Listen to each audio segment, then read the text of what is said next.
Let's bring this back to our region, because on Monday, when this news broke, there was a lot of chatter that this would help pave the way for a potential fusion between Major League Soccer and Liga MX, something that we've talked a lot about on this show.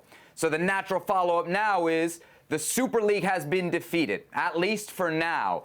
Is that bad news for a potential fusion between Major League Soccer and Liga MX, in your opinion? It ain't good news. It ain't good news. I'll tell you that. This shows that people don't want to see that. This shows that there are people who feel that things should be pure within the sport. Now, I understand why Liga MX and Major League Soccer want to do this. They see business dollars. They see an opportunity at hand.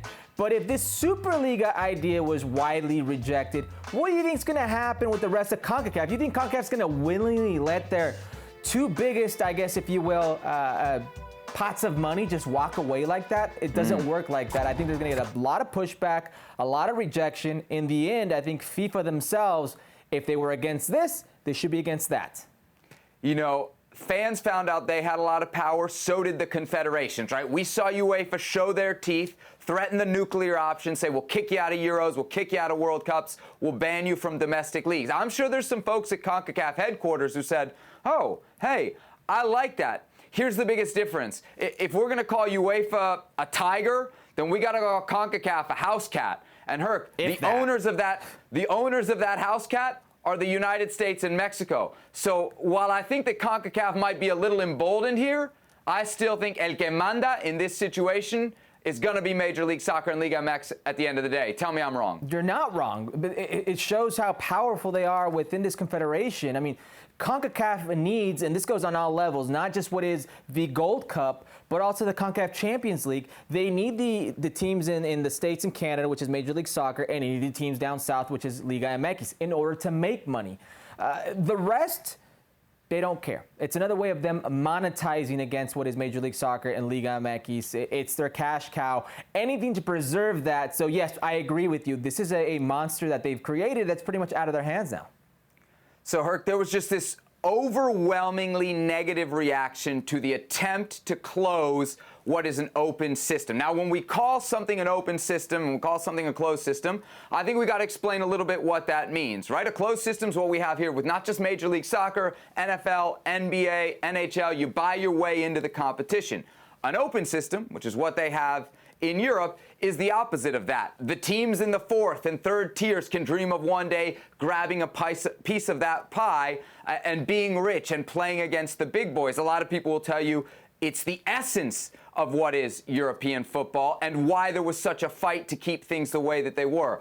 I want to point you out to a quote from David Beckham that he put out on Monday, Herc, on his Instagram account. And just this one line for me is very critical. We need competitions based on merit. Now, this is David Beckham talking about the Super League. He's obviously defending here an open system, which got me to thinking, what would an open system look like here in the United States? Now, we know the reaction was really negative to trying to close an open system, Herc. What do you think the reaction would be here in the United States to trying to open a closed system? I love how you just took a shot at David Beckham without actually taking a shot at David Beckham.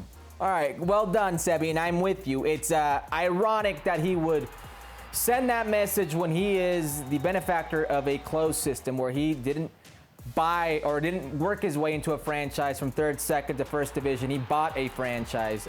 By the way, Liga MX is also a closed system today with relegation on pause, the promotion relegation. What would it look like? Can it work? I think there are investors in this country and in Canada, Major League Soccer, if you're going to use those two markets, that are willing to invest their dollars and risk their dollars. There are those investors.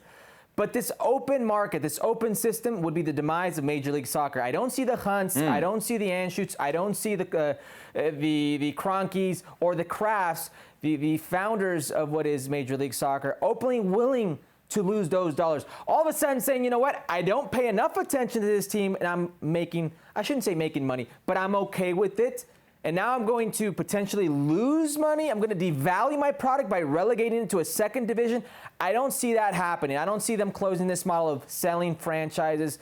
I think you'd have to some way loosen the grip that Major League Soccer has within the U.S. Soccer Federation in order for that to happen. We've seen NASL, we've seen USL, we've seen other people or other organizations try with the U.S. Soccer Federation, it has not happened. I don't see how that can happen, but I do think there are enough investors in this country and in Canada that may be willing to risk those dollars.